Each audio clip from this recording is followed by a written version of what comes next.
मनुष्य का मन अत्यंत विचित्र है। यह कभी संतोष में टिकना चाहता है तो कभी भटकना चाहता है।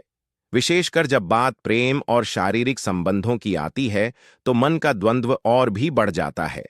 विवाह एक ऐसा बंधन है जिसमें दो लोग केवल शरीर से नहीं बल्कि आत्मा, भावनाओं और जिम्मेदारियों से भी जुड़ते हैं। लेकिन प्रश्न यह है कि यदि कोई विवाहित पुरुष या स्त्री अपनी पत्नी पति के अलावा किसी और से संबंध बनाता है तो उसका मनोविज्ञान पर क्या असर होता है। यही इस कहानी का मूल विषय है। इस वीडियो में मैं आपको एक कहानी के रूप में बताने वाला हूं, तो आप इस वीडियो को अंत तक जरूर देखना और हमारे चैनल को सब्सक्राइब जरूर करना। कहानी का नायक है राकेश नाम का लड़का। राकेश एक साधारण मध्यम वर्गीय युवक है। अच्छी नौकरी करता है, माता पिता के इकलौते बेटे हैं।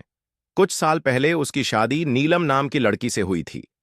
नीलम एक शिक्षिका है, गंभीर, समझदार और परिवार प्रेमी। शुरुआती सालों में दोनों का रिश्ता बेहद मधुर था, लेकिन जैसे जैसे समय बीता, जीवन की दिनचर्या एक सी लगने लगी। नीलम घर और स्कूल में व्यस्त रहने लगी। राकेश नौकरी के दबाव में डूब गया। धीरे धीरे राकेश के मन में खालीपन पनपने लगा।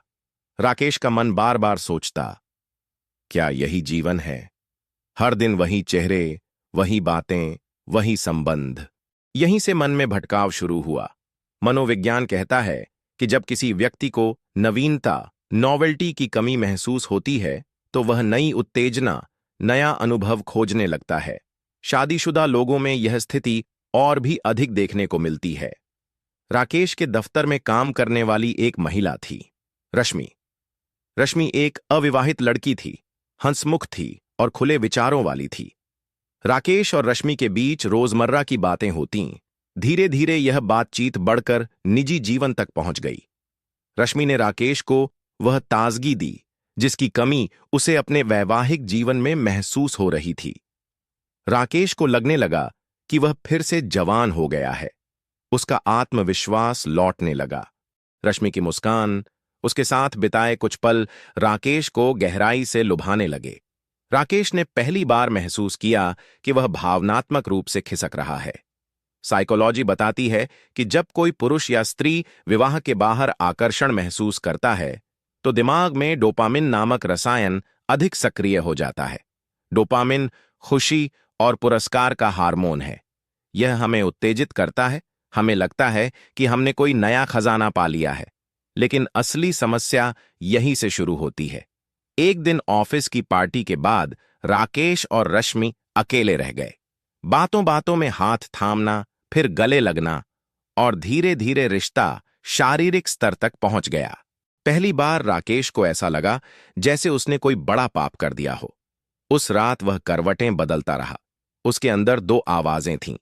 एक कहती, तूने धोखा दिया है। दूसरी कहती, तूने वही किया जो तुझे अच्छा लगा। यही मनोवैज्ञानिक संघर्ष, कॉग्निटिव डिसोनेंस है।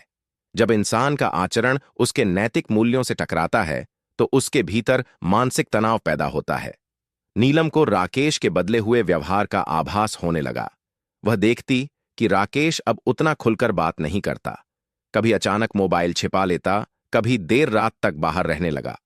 यहां मनोविज्ञान कहता है कि धोखा देने वाला व्यक्ति अक्सर ओवर कॉम्पेंसेट करता है। या तो वह अत्यधिक प्यार जताने लगेगा ताकि शक न हो, या फिर दूरी बना लेगा ताकि अपराध बोध से बच सके। राकेश के मामले में उसने दूरी बना ली। धीरे धीरे राकेश के जीवन में तनाव बढ़ने लगा। ऑफिस में रश्मि के साथ रहना उसे अच्छा लगता, लेकिन घर लौटते ही उसे डर और ग्लानि घेर लेती। वह नीलम की आंखों में खुद को दोषी महसूस करता। उसके दिमाग में हर समय एक ही बात चलती रहती, अगर सच सामने आ गया तो क्या होगा। यह तनाव उसके शरीर पर भी असर डालने लगा।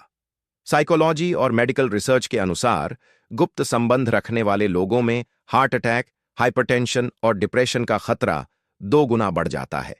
समय के साथ रश्मि को भी महसूस हुआ कि राकेश सिर्फ क्षणिक सुख के लिए उसके पास आता है। वह बार बार कहने लगी, अगर तुम्हें मुझसे इतना ही प्यार है तो नीलम को छोड़ दो। लेकिन राकेश के लिए यह संभव नहीं था। उसका पूरा परिवार, समाज, बच्चे सब नीलम से जुड़े थे। रश्मि की यह जिद राकेश के तनाव को और बढ़ाती गई। अब राकेश की स्थिति यह हो गई थी कि घर में वह झूठा पति था और ऑफिस में डरपोक प्रेमी।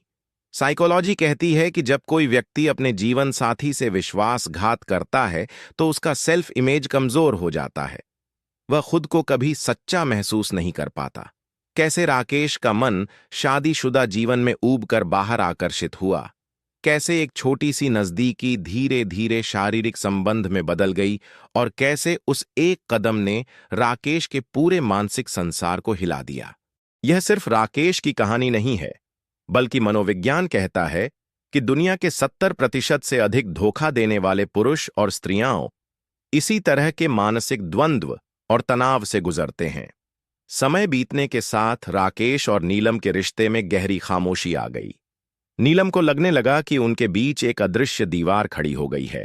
वह अक्सर पूछती, राकेश, क्या तुम मुझसे नाराज हो या तुम्हारे जीवन में कोई समस्या है? राकेश हर बार मुस्कुराकर बात टाल देता, लेकिन उसका चेहरा, उसकी आंखें और उसकी चुप्पी सब संध्या को इशारा कर रहे थे कि कुछ तो गड़बड़ है। साइकोलॉजी कहती है कि जब कोई पति पत्नी अपने साथी से छिपकर संबंध रखता है तो उसका नॉन वर्बल कम्युनिकेशन बदल जाता है। वह आंखों में कम देखता है, झूठ बोलते समय हकलाहट या अनावश्यक हंसी होती है, अक्सर मोबाइल या लैपटॉप छिपाने की आदत बन जाती है। नीलम ने यही सब महसूस किया। दूसरी ओर ऑफिस में रश्मि राकेश पर लगातार दबाव बना रही थी। वह कहती, मैं कोई खिलौना नहीं हूं राकेश, अगर तुम मुझसे प्यार करते हो तो यह रिश्ता खुलकर निभाओ, वरना सब खत्म। राकेश के लिए यह स्थिति और भी भयावह थी। घर पर नीलम का शक, बाहर रिया की जिद, दोनों तरफ से उसका मानसिक संतुलन डगमगाने लगा। राकेश रातों को नींद में भी चौंक कर उठ जाता। उसे डर लगता कि कहीं उसकी गलती उजागर ना हो जाए। कभी वह सोचता, क्या मैं सच बता दूं? फिर तुरंत दूसरा विचार आता, अगर सच बताया तो सब खत्म हो जाएगा। यही स्थिति साइकोलॉजिकल गिल्ट लूप कहलाती है, यानी इंसान बार बार वही गलती याद करता है और खुद को दोषी ठहराता है, परंतु वह सुधारने का साहस नहीं जुटा पाता। धीरे धीरे राकेश का स्वास्थ्य बिगड़ने लगा। उसका वजन घट गया, सिर दर्द और ब्लड प्रेशर की समस्या होने लगी, काम में मन नहीं लगता। मेडिकल साइकोलॉजी के अनुसार झूठ और धोखा लंबे समय तक छुपाने वाले लोगों का नर्वस सिस्टम अधिक दबाव में आ जाता है। इससे कॉर्टिसोल नामक स्ट्रेस हार्मोन बढ़ता है, जो शरीर को धीरे धीरे बीमार बना देता है।